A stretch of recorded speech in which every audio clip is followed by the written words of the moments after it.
मंगलम भगवान वीरो मंगलम गौतमगणी मंगलम कुंद कुंदार्यो जैन धर्मोस्तु मंगलम।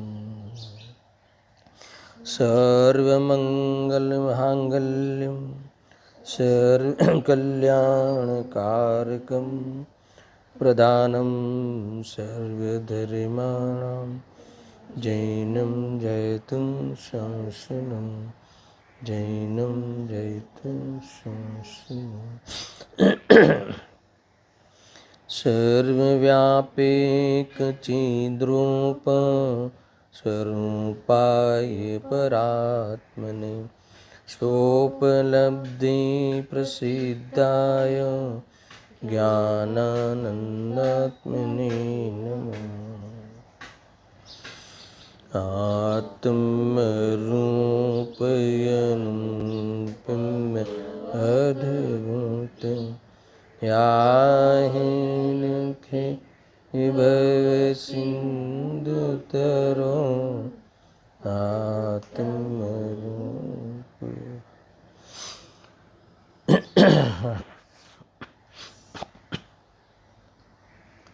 प्रवचन सार ज्ञान तत्व प्रज्ञापन महाधिकार, इसका पेटाधिकार शुद्धोपयोग अधिकार की अंतिम गाथा है। 19 और 20 पे आज चर्चा प्रारंभ करते हैं। इस गाथाओं में ये स्पष्ट किया है आचार्य देव ने कि अरहंत भगवान के 4 घातिया कर्मों के नाश हो जाने से उनके ज्ञान और सुख अतीन्द्रियपने को प्राप्त हो गए हैं, है ना। ये विषय को स्पष्ट यहाँ करने वाले हैं। इस प्रकार और इस कारण उनकी पुण्य पाप के उदय में होने वाले देहगत सुख दुख नहीं होते। वे स्वयंभू सर्वज्ञ भगवान अनंत अतीन्द्रिय आनंद और क्षायिक भाव रूप अनंत ज्ञान के धारी हो गए हैं। इसीलिए अभी इनके इंद्रिय से जानने रूप विभाव नहीं होता, सुनना बराबर से, और सुखाभास रूप इंद्रिय सुख आदि बातें वहाँ नहीं होती। देखो ये बात, ये जो अतीन्द्रिय सुख और अतीन्द्रिय आनंद की अब चर्चा होने वाली है आगे, 2 इसके अधिकार लिखे गए पूरे पूरे, है ना। अतीन्द्रिय ज्ञान का और अतीन्द्रिय सुख, ज्ञान अधिकार और सुख अधिकार के नाम से। मैंने कल भी कहा था कि उन अधिकार में गुणों की चर्चा नहीं है। उस ज्ञान के पूर्ण प्रकटपने जो अतीन्द्रिय ज्ञान प्रकट हुआ है उसका स्वरूप बताने वाले हैं, और अतीन्द्रिय सुख का स्वरूप सुख अधिकार में बताने वाले हैं। मैं बता रहा था कि जब हम भगवान के अतीन्द्रिय सुख और अतीन्द्रिय ज्ञान की कल्पना हम इंद्रिय ज्ञान से परिणमित जीव मोह के अंतर्गत हमें गले नहीं उतरती बात, सुनना। क्योंकि हमारा जो ज्ञान का व्यवसाय है, हमारे जो ज्ञान का परिणमन है, वह ज्ञान का परिणमन इंद्रियों के द्वारा होता है, इंद्रियों के माध्यम से व्यवसाय होता है। यद्यपि वह ज्ञान इंद्रियों के माध्यम से होने पर भी वह ज्ञान में से ही आता है, अर्थात वह ज्ञान का ही परिणमन है। ये ध्यान रखना। इतना है कि वह ज्ञान का विभावपना है कि वो इंद्रियों का अवलंबन लेके व्यवसाय करता है। इंद्रियों के अवलंबन लेके व्यवसाय करना वो विभाव है, और ऐसा इस प्रसंग में इंद्रियों में से ज्ञान आता है, इंद्रियों के कारण मेरा ज्ञान होता है, ऐसा मानना मिथ्यात्व है, जल में। और ऐसा इंद्रियों से मुझे जानना होता है, ऐसा मानता हुआ जाने, ये पूरा मिथ्या ज्ञान है। ये समझ में आया, इतना सा है। और इंद्रिय सुख के बारे में भी तो कल्पना ही तो है। इंद्रिय ज्ञान का विषय पुद्गल ही बनता है, उसके स्पर्श रस गंध वर्ण आदि, है ना, उसके परिणमन ज्ञान का विषय बनता है। तो जीव उसका लक्ष्य करके, उस पुद्गल पदार्थ का लक्ष्य करके, है ना, इष्ट अनिष्ट लक्ष्य करने का अर्थ क्या, जानने में आना वो तो स्वभाव है, सुनना, उन पदार्थों का जानने में आना वो तो स्वभाव है। इंद्रियों के माध्यम से जानना वो ज्ञान का विभाव है, सुनना। और उसमें इंद्रियों से ज्ञान होता है ऐसा मानते हुए जानना वो विपरीतता है, वो मिथ्या ज्ञान है, अज्ञान है। अब इंद्रिय सुख क्या है वो समझ लेना। जो भगवान को इंद्रिय सुख देहगत आदि नहीं होता, तो इंद्रिय सुख किसे कहा है कि लोक के अंदर ये जो इंद्रिय ज्ञान वाले जो जीव होते हैं, इंद्रिय के माध्यम से जानना होता है, तो उसका विषय पुद्गल बनता है। वहाँ तक तो स्वभाव है, जानना स्वभाव है, अवलंबन से जानना विभाव है। इतना क्लियर हो गया। अब जानने में आने वाले पदार्थों में इष्ट अनिष्ट कल्पना करते हुए कोई ना कोई इच्छाएं करना, कोई पदार्थ को इष्ट मानना, कोई पदार्थ को अनिष्ट मानना, ये मिथ्यात्व है। और इसके साथ किसी उस पदार्थ में कोई ना कोई कल्पना करना, इच्छाएं व्यक्त करना, भोगने की इच्छा करना, इसको सेवन करने की इच्छा करना, यानी वो इच्छा यानी राग करना।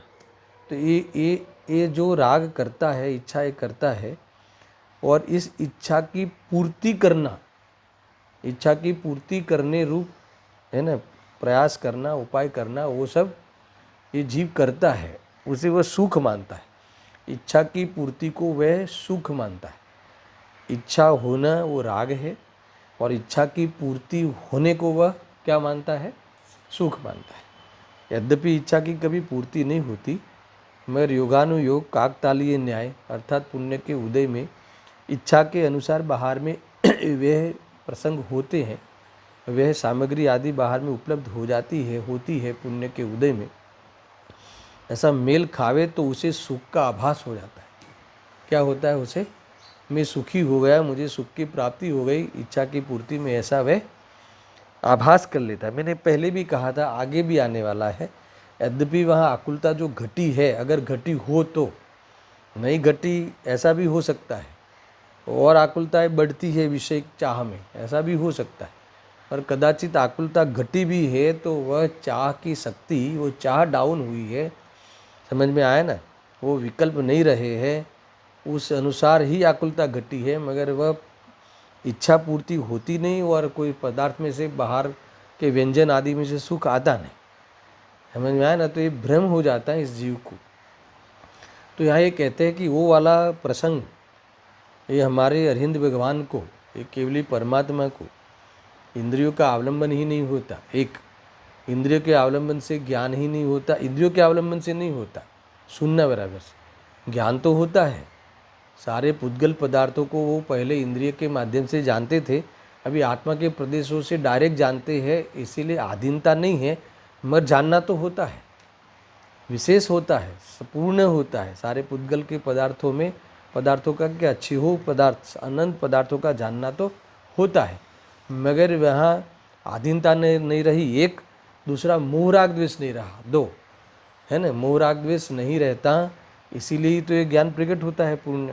तो मोह राग द्वेष नहीं होने से इच्छा ही नहीं होती, समझ में आना? इच्छा ही नहीं होती तो इच्छा के अधीनता ही नहीं होती, और इच्छा की पूर्ति करने की आकुलता नहीं होती, क्योंकि इच्छा ही नहीं होती। इसलिए वो निराकुलता है, जो वो समस्त वो सादी अनंत काल निराकुलता रहने वाली है, ये सही निराकुलता है, ये वास्तविक सुख है।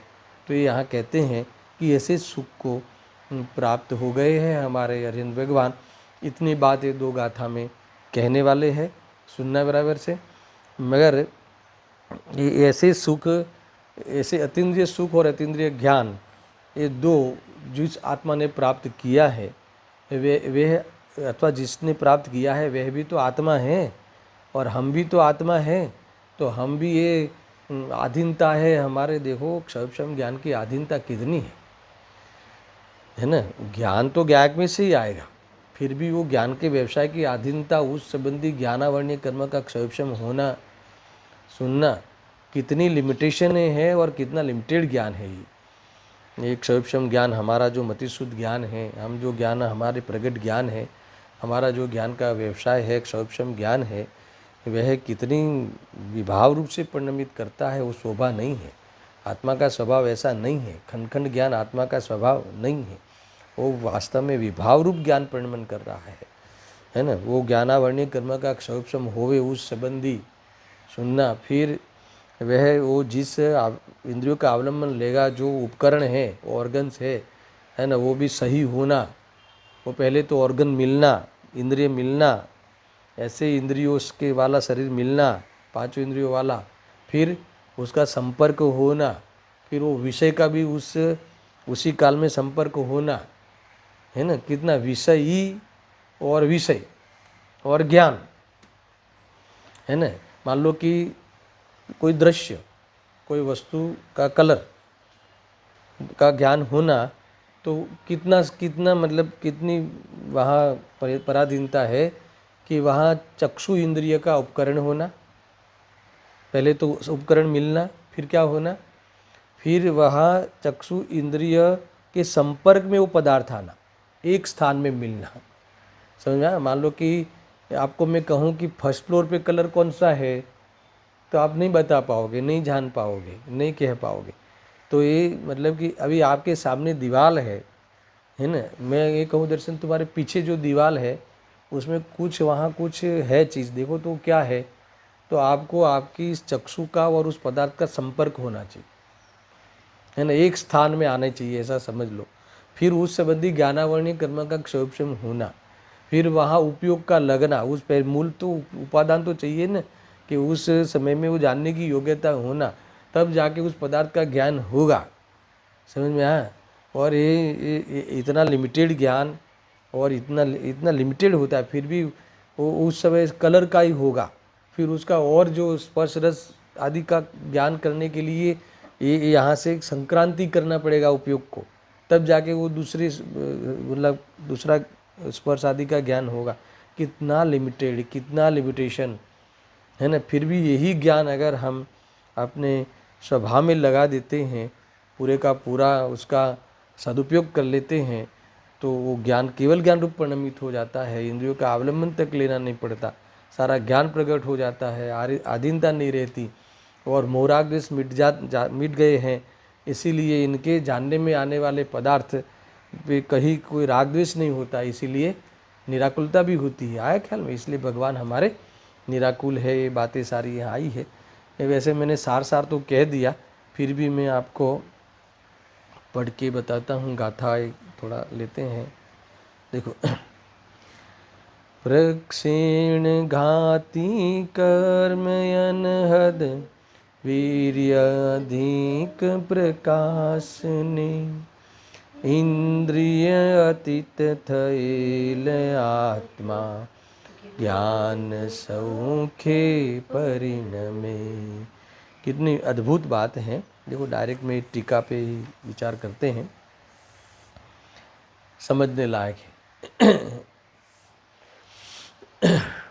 क्या कहते हैं, देखो, शुद्धोपयोग के सामर्थ्य से, टीका मिला, टीका मूल टीका, शुद्धोपयोग के सामर्थ्य से जिसके घाती कर्म क्षय को प्राप्त हुए हैं, है ना, निमित्तिक बात है। बाकी घाती कर्म नाश होना, यानी वो कर्म से अकर्म रूप परिणमन हो जाना, और किस काल में, शुद्धोपयोग की पूर्णता के काल में, ऐसा काल प्रत्याशति है ना। इसीलिए निमित्त तरीके कहते हैं, है ना। निमित्त शब्द उपयोग नहीं भी किया हो तो भी हमें निमित्त तरीके समझना है कि शुद्धोपयोग के सामर्थ्य जिसके घाती कर्म क्षय को प्राप्त हुए हैं। आया ख्याल में? अब घाती कर्म जो नाश हुए हैं, ये और उसके सामने प्रकट क्या हुआ। शुद्धोपयोग उपाय है। देखो तीन बातें, शुद्धोपयोग पुरुषार्थ है, जीव का पुरुषार्थ है, उपाय है, और अनंत चतुष्टय फल है।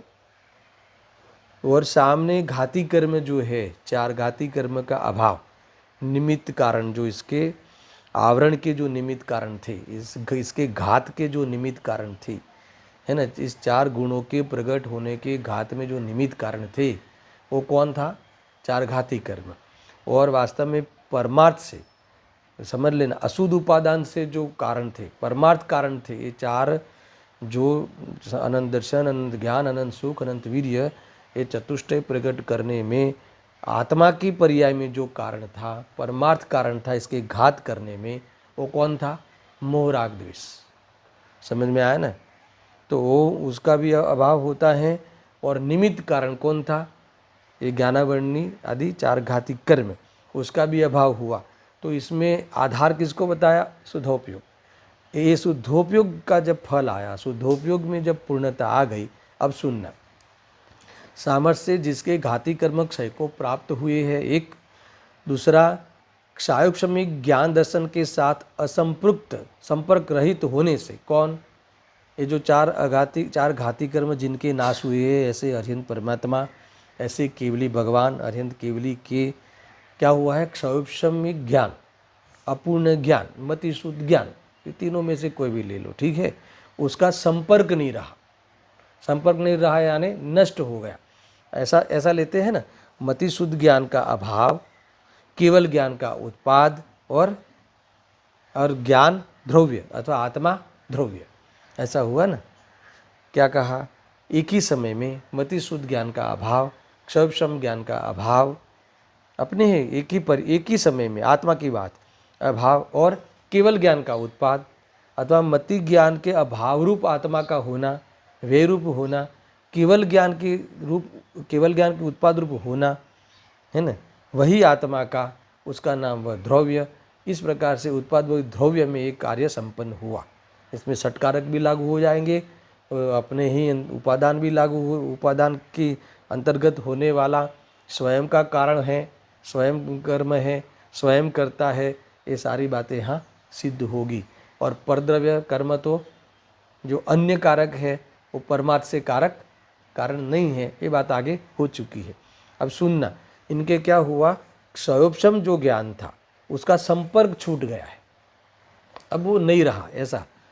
अब संपर्क रहित होने से जो अतीन्द्रिय हो गया है, कौन? ये ज्ञान अर्थात ये आत्मा, जो आत्मा शुद्धोपयोग के सामर्थ्य से, है ना, अरे जो घाती कर्म के क्षय को प्राप्त होते हुए क्षयोपशमिक ज्ञान दर्शन, क्षयोपशमिक उपयोग से उसका संपर्क जिसका छूट गया है, अर्थात छूट गया होने से ज्ञान कैसा हो गया? पूर्ण हो गया है, अनंत हो गया है, अतीन्द्रिय हो गया है, इंद्रियों के अवलंबन के बिना व्यवसाय करने वाला हो गया है। आया ख्याल में?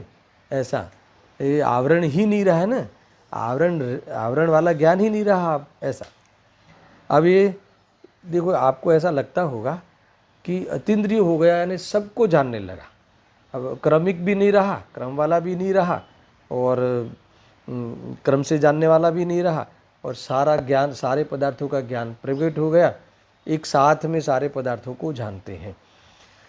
तो इसके साथ में कितनी बातें होती है, सुनना बराबर। देखो, साथ में वीर्य भी प्रकट हो गया, है ना।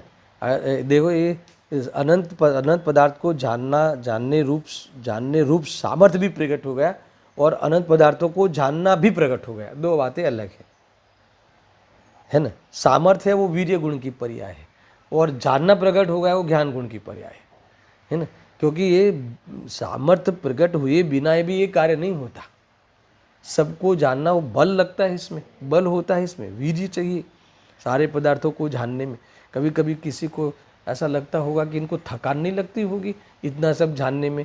हम 5-7 गाथाओं जानते हैं, नहीं तो ऐसा लगता है कि थकान हो जाती है। तो थकान कभी स्वभाव को नहीं लगती, पहले ध्यान रखना। थकान किसको हुई है? थकान किस में हुई? विकल्प को हुई है।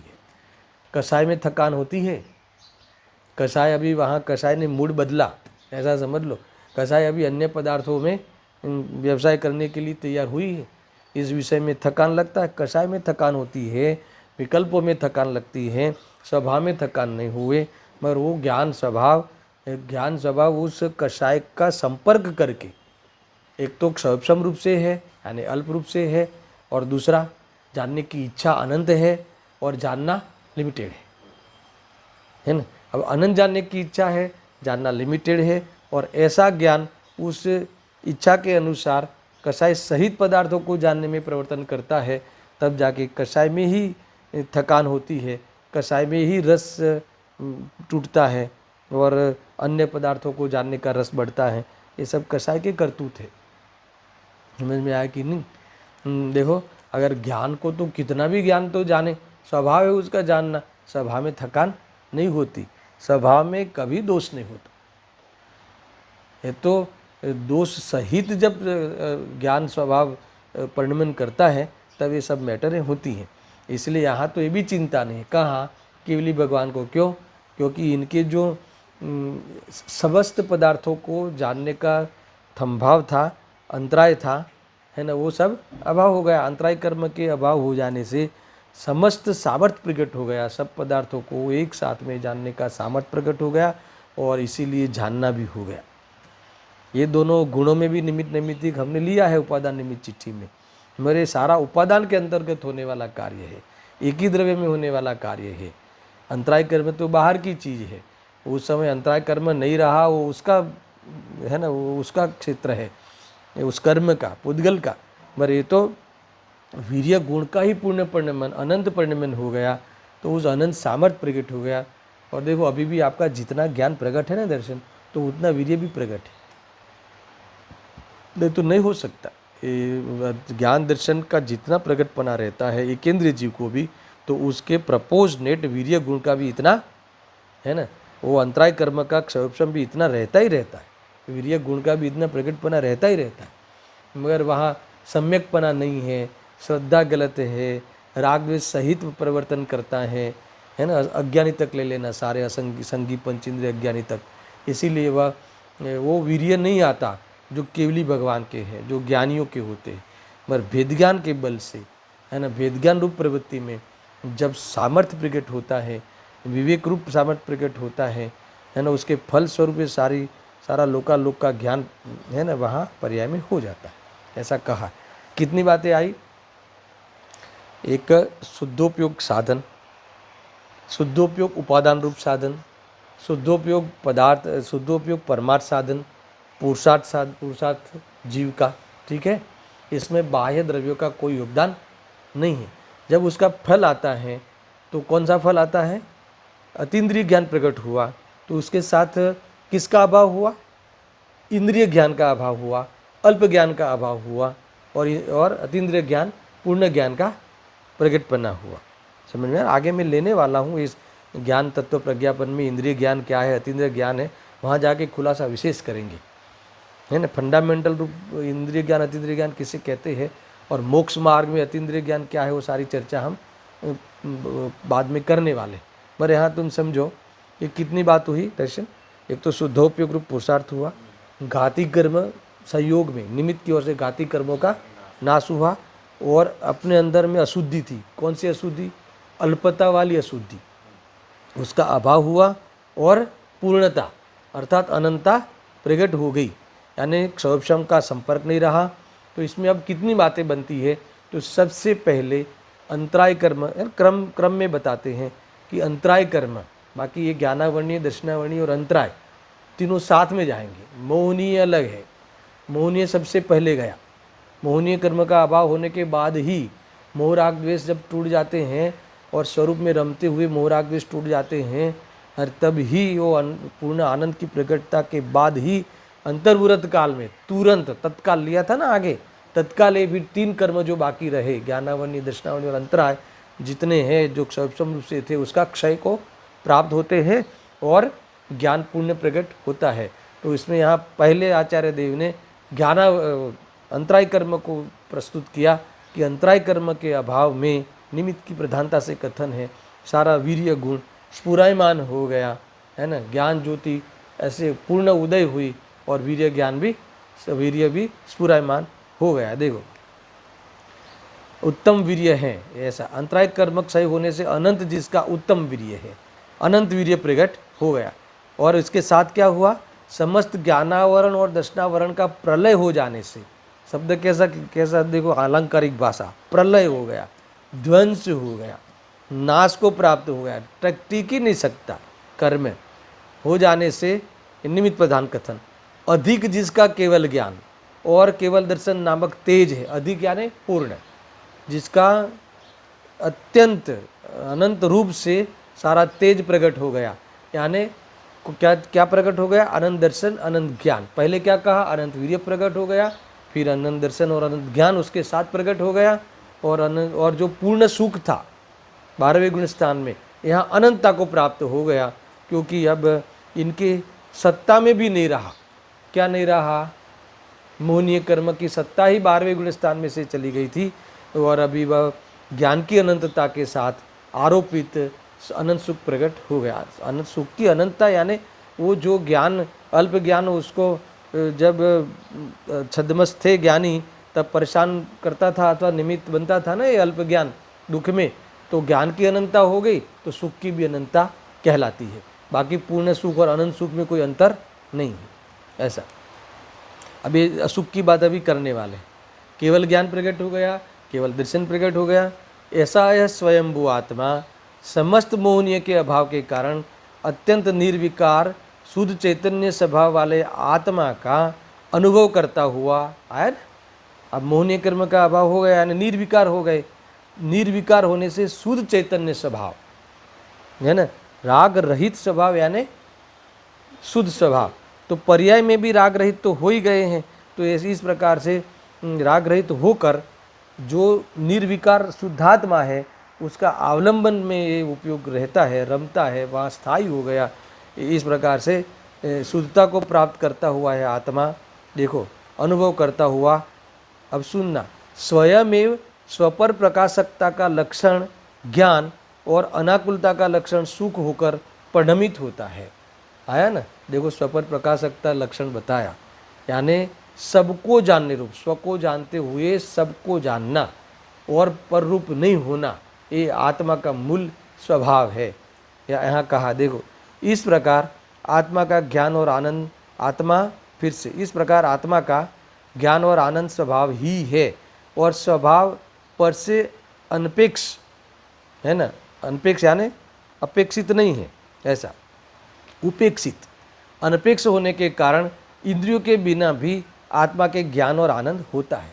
क्योंकि ये बात आई थी ना कि अज्ञानी तो कैसे जाने कि इंद्रियों के बिना ज्ञान हो सकता है, तो पूरी बात कह दी कि भाई वास्तव में तो देखा जाए तो एक इंद्रिय जीव का, एक इंद्रिय से लेकर सारे सिद्धों का स्वभाव कैसा है, स्वभाव इंद्रियों के अवलंबन के बिना, सुनना, इंद्रियों के अवलंबन के बिना और ज्ञेयों के पास गए बिना, ज्ञेयों के अपने में लाए बिना, सर्व को यानी सब पदार्थों को त्रिकालवर्ती पर्याय सहित युगपत जानने का स्वभाव किसका है, सब आत्माओं का। ऐसा त्रिकाल स्वभाव है, मूल स्वभाव तो हमारा ऐसा ही है, फिर भी हम इंद्रियों के अवलंबन से जानने रूप हमारा ये विभाव रूप परिणमन है ना, मोह राग द्वेष के कारण, शुभाशुभ भाव के कारण है ना, ये राग द्वेष के कारण हमारा ज्ञान ऐसा इस इंद्रियों के विषय में उलझता है और उलझता रह जाता है और उसी में ही पुद्गल में ही उलझता हुआ रह जाता है और न अतीन्द्रियता को प्राप्त होता है, न अतीन्द्रिय ज्ञान को प्राप्त होता है और न अतीन्द्रिय सुख को प्राप्त करता है। क्योंकि उसी में ही भ्रम कर लिया कि मेरी आँख बढ़िया है, मुझे क्लियर दिखता है, मेरे नाक इतना है कि वो है ना 4 रूम दूर हो कोई प्रोडक्ट बनने वाली हो तो भी सुगंध आ जाती है, ऐसा कहते हैं ना। तो उसी में ही वो मैंने सूंघा, मैंने देखा, तो उसी में ही अहंकार कर लेता है और अपनी इंद्रियों के द्वारा होता हुआ मानने से वह इंद्रिय साधन है ना, परमार्थ साधन मानता हुआ होने से सारा जीवन उसकी पुष्टि में, हृष्ट पुष्ट रखने में है ना, इस तंदुरुस्त रखने में, इंद्रियों को साबुत रखने में क्या लगा देता है, जीवन किस प्रकार से श्रद्धा ज्ञान चारित्र को उसमें समर्पित कर देता है और आखिरकार वो तो मिट्टी है, मिट्टी में मिल जाता है, तो उसी का होता ही नहीं है। और उतना समझ लेता कि इंद्रियों से प्रवर्तने वाला ज्ञान कहाँ से होता है, ज्ञान को अनुसरण करके होता है। अगर एक ख्याल आ जाता तो इंद्रियों के प्रति इतना एकत्व नहीं होता, ममत्व नहीं होता है ना, उसको कर्ता नहीं मानता, ये इसीलिए उसके प्रति वो दायित्व जो निभाता है और जीवन बर्बाद कर देता है वो नहीं होता। ख्याल में आया ना। देखो ये ऐसा जीवन जीने की तैयारी करना, हमारा भी स्वभाव ऐसा है कि बिना इंद्रियों जाने, और हमारा भी स्वभाव ऐसा है कि संपूर्ण निर्विकार होके, मोह राग से रहित होके, समस्त इच्छाओं का अभाव करके, पदार्थ को यथार्थ जानकर है ना, श्रद्धा सम्यक करके, ज्ञान के सम्यकपना लाकर, पदार्थ में स्वरूप में स्थिर होकर, किसी भी परमाणु मात्र की भी अधीनता नहीं रहे, ऐसा निराकुल और है ना स्वाधीन आनंद की प्राप्ति हम कर सकते हैं। क्यों? क्योंकि हमारे में वो शक्ति है और हमारा वो त्रिकाल स्वभाव है। समझ में आया ना। तो ये बातें हाँ इन्होंने कही है। बस इतनी सी बात है कि ऐसा कार्य इन अरिहंत परमात्मा ने उक्त आत्मा यानी जो हम बात कर रहे हैं वो उस आत्माओं ने प्राप्त कर ली है। हम जिनको पंच परमेष्टि में नमस्कार करते हैं ऐसे भगवंतों ने, अरिहंत सिद्ध भगवंतों ने प्राप्त कर लिया है। और आचार्य उपाध्याय साधु इस मार्ग में डट कर लगे हैं कि अब थोड़े ही काल में, है ना, ये अपना एक कार्य संपन्न करने वाले हैं। और हमें क्या करना है? हमें तो सिर्फ प्रवचन ही करना है, सबको बताना है ना दर्शन, या हमको सुनना है? हम तो उसी में रह गए ना। ये बातें हमको क्या करना है? सबको सुनाना, गाँव जा के हर चैनल पे सुनाना। और आपको क्या करना है? बस सुनना। तो हमने तो ये सुनने सुनाने तक ये बात सीमित कर दी भाई। ये सुनने सुनाने तक सीमित नहीं करनी थी। सुनने सुनाना बहुत प्रारंभिक अवस्थाओं में होता है, सुना के भी सुनना होता है और सुनने में तो सुनना होता ही है। मगर ये सुनाना भी सुनने के लिए, पहले तो सुनाने के लिए मत सुनाना, है ना, गुरुपना मत कर देना। एक सुनाना भी सुनने के लिए और सुनना तो सुनने के लिए होता है, बस सुनने के फिर क्या करना, समझ आया ना। इस प्रकार से हमारे सत्य को श्रद्धा में स्वीकार करना, वेद ज्ञान के द्वारा, अभ्यास रूप वेद ज्ञान के द्वारा इसकी सिद्धि करना और सामायिक में परिणमन रूप वेद ज्ञान करते हुए, है ना, ये मुनि दशा को धारण करते हुए अरिहंत हो जाना, फिर सिद्ध हो जाना, अविनाशीपने को प्राप्त हो जाना। किस चीज़ का अविनाशीपना? वो शुद्धता का अविनाशीपना, यानी अभी जन्म नहीं लेना है ना, मरण नहीं करना है, हमें जन्म मरण से रहित होना है। और हम जन्म मरण से रहित हम ही हो सकते हैं। जितने भी जन्म मरण रहित हुए हैं वो सब आत्मा ही थे, आत्मा थे। इन्होंने काम किया है और स्वयं किया है, अपने अनपेक्ष रह के, उपेक्षित रह के, किसी की भी अपेक्षा के बिना हर का पुरुषार्थ में स्वयं शब्द डालते। देखो मैं आपको बताऊं कि ये जीव इंद्रियों के अवलंबन से स्वयं जानता है। देखो एक बाजू अवलंबन भी बताते हैं और स्वयं भी बताते हैं, क्योंकि जानना तो स्वयं ही होता है, मगर इसने अवलंबन थोड़ा लिया है। ये इसकी शोभा नहीं है, इसकी अशोभा है। समझ में आया ना। ये अच्छा नहीं लगता ये पुद्गल का सहारा लेना पड़े। देखो दुनिया में भी सहारे से जीने को अच्छा नहीं माना जाता। वहाँ देखो हम बाल बच्चों को लौकिक दृष्टि से कैसा बनाना चाहते हैं? स्वाधीन बनाना चाहते हैं, अपने पैरों पे खड़ा रहना चाहिए। हम कहते हैं कि नहीं कहते? हमारी अधीनता नहीं रहनी चाहिए। यद्यपि वहाँ तो उदयगत है, यानी वो तो सब उदयाधीन है, वो सारा कार्य वहाँ पूरा नहीं चलता। दर्शन तुम ऐसा मत समझना कि हमारी कोई टैलेंट चलती है पैसे कमाने में, गलत है। मूर्ख लोगों के पास भी बहुत धन होता है। समझ में आया कि नहीं? ऐसा होता है। वो जो भरत जी के जो यहाँ 100 पुत्र जन्मे ना, तो वो कहाँ से आए थे? है ना, निगोद से आए थे ना। तो आके वो कहाँ जन्मे? चक्रवर्ती राजा के घर पे, चक्रवर्ती के घर में जन्मे। तो उसने कितना पुरुषार्थ किया धन कमाने का। समझ में आया कि नहीं? उदय का नाटक है वो पाप पुण्य के खेल है भाई। उसमें मत उलझना यानी उसमें अपना कर्तव्य मानना नहीं। उसमें तुम मैं करके कर लूँगा, ये मेरा टारगेट है, ये इस साल मेरा ये संकल्प है, मैं इतना करूँगा, नहीं होता। हो ही नहीं। परद्रव्य में कमिटमेंट कभी करना नहीं। तो परद्रव्य में कमिटमेंट करने का नाम ही मिथ्यात्व है, होता नहीं। वो राग आवे तो ये राग आवे परद्रव्य के लक्ष्य से, तो ये बात ध्यान में रखना। अभी तो राग मिटा नहीं है ना, तो आएगा कमाने का भाव आएगा, ये सब होगा, व्यापार का व्यवसाय का सब भाव होगा, तो राग होगा। तो ये बात ख्याल रखना, इस सत्य को तुम धारण करके जाना। तो क्या होगा? सबसे पहले अनिति नहीं होगी। अनिति से तुम्हारा सारे स्थूल पाप छूट जाएंगे, ध्यान रखना है।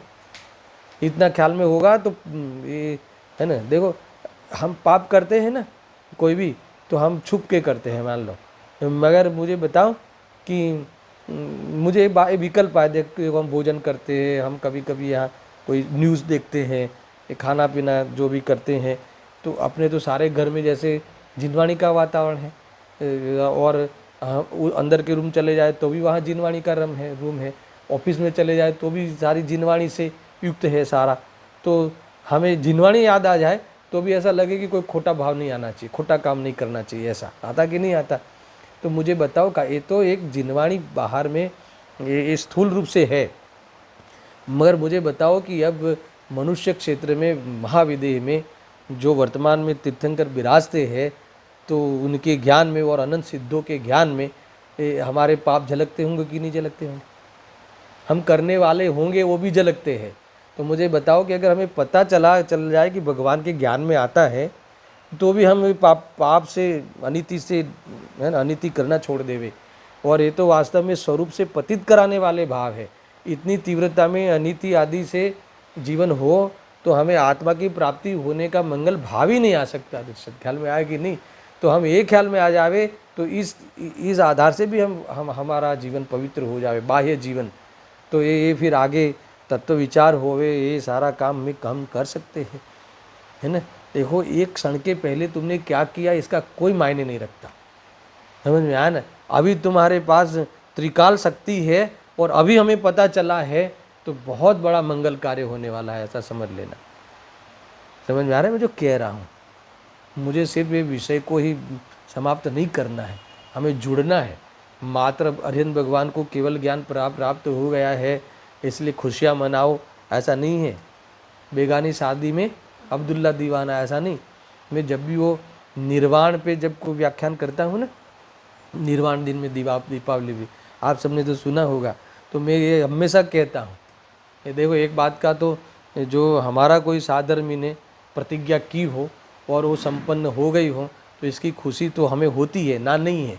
इन्होंने भगवान महावीर ने, है ना, सिंह की पर्याय में प्रारंभ कर दिया था, मुक्ति के मार्ग का प्रतिज्ञा कर ली थी। तो इस महावीर के भाव में आके उन्होंने ये कार्य संपन्न किया, तो ये हमें इस बात की खुशी तो होती है। मगर मुझे बताओ कि इसमें ये भी उनको प्राप्त हुआ ना मोक्ष, तो उसमें हमें क्या लाभ हुआ? समझ में आया ना? हमें खुशी होने की, नाचने का क्या मतलब है?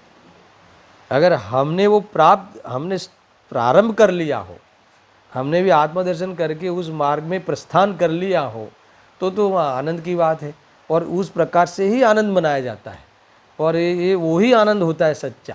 अगर उन्होंने सम्यक दर्शन की प्राप्ति कर ली, उन्होंने भी जो सिंह की पर्याय में किया था, वो हमने इनके निर्वाण के निमित्त से अगर हमारा वो कार्य प्रारंभ हो तो समझ लेना, है ना, निर्वाण और निर्वाण, है ना, वो तो निर्वाण को प्राप्त हो गए। हम निर्माण की तैयारी करें, है ना, मतलब शुरुआत करें, निर्माण करें, प्रारंभ करें, तो क्या होगा? प्रारंभ करें तो तब जो खुशी मिलती है, आंशिक जो अतीन्द्रिय का अंश प्रकट होता है, अतीन्द्रिय आनंद का, तो वो वास्तव में सच्चा आनंद है।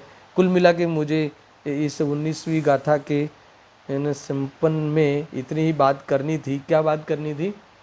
कि ये हमें, उनको ये प्राप्त हो गया, पहले तो भ्रम छूट गया, है ना, क्योंकि इसमें बात आई ना, ये देखो, और स्वभाव पर से अनपेक्ष होने के कारण इंद्रियों के बिना भी आत्मा के ज्ञान और आनंद होता है।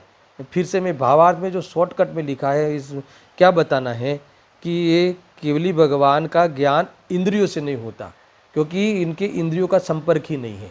शरीर तो है मगर संपर्क नहीं है। आत्मा के प्रदेशों से डायरेक्ट पदार्थों का जानना होता है। ज्ञानावरणीय दर्शनावरणीय कर्म का अभाव हो गया है और पूरा वीर्य अंतराय कर्म का भी अभाव हो गया है। इसीलिए कोई आवरण तो रहा ही नहीं, आवरण करने में निमित्त कर्म तो रहा ही नहीं, और सारा ज्ञान खुल गया है। इसलिए सारे पदार्थ युगपद उस ज्ञान के प्रकाश में जानने में आते हैं, जो आत्मा का स्वभाव है। स्वपर प्रकाशकता आत्मा का स्वभाव होने से, है ना, आगे लिखा है, और इसीलिए ज्ञान प्रकट हो गया, यानी केवल ज्ञान प्रकट हो गया।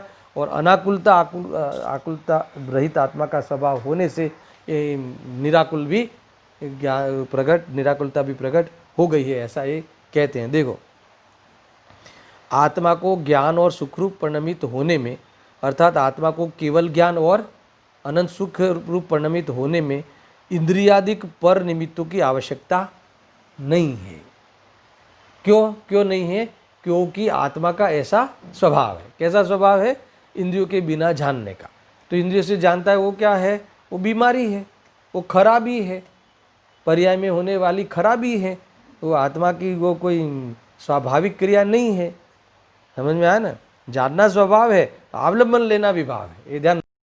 और अवलंबन लेने में मान लेना कि इसमें से ही हुआ, पर में से ही हुआ, तो विपरीतता है, गया काम से। वो जी पर का ही सेवा करते रहेगा, पर के सामने ही देखते रहेगा, आत्मा दिखता हुआ भी नहीं देखेगा, तो ऐसा जीवन हो जाएगा इसका। देखो क्या कहा, हाँ, आत्मा को ज्ञान और सुखरूप परिणमित होने में इंद्रिय आदि पर निमित्तों की आवश्यकता नहीं है, क्योंकि जिसका लक्षण अर्थात स्वरूप स्वपर प्रकाशकता है। आया ना। अरे सबको जानने का आत्मा का स्वभाव है। जो जो व्यक्ति मानते हैं नहीं, पर को जानता ही नहीं, उसे ये गाथाओं का भाव समझना चाहिए। पर को जानता ही नहीं है, आत्मा को ही जानता है, तो ये केवल ज्ञान प्रकट हुआ है। स्वपर प्रकाशकता आत्मा का स्वभाव है, होने से स्वयं को जानता हुआ सबको जाने, सहज जाने, बिना निमित्त जाने, ज्ञेयों के पास गए बिना जाने, ऐसा आत्मा का स्वभाव है। और इन्होंने प्रकट कर लिया है। किन के प्रकट हुआ है? केवली के प्रकट हुआ है। और किन के प्रकट नहीं हुआ है? हमें नहीं हुआ है। हमें क्या करना है? प्रकट करना है। करना है क्यों? क्योंकि हमारा स्वभाव है। हमारा स्वभाव है तो प्रकट होवे, इसमें कौन सा आश्चर्य? ये समझ में आया ना।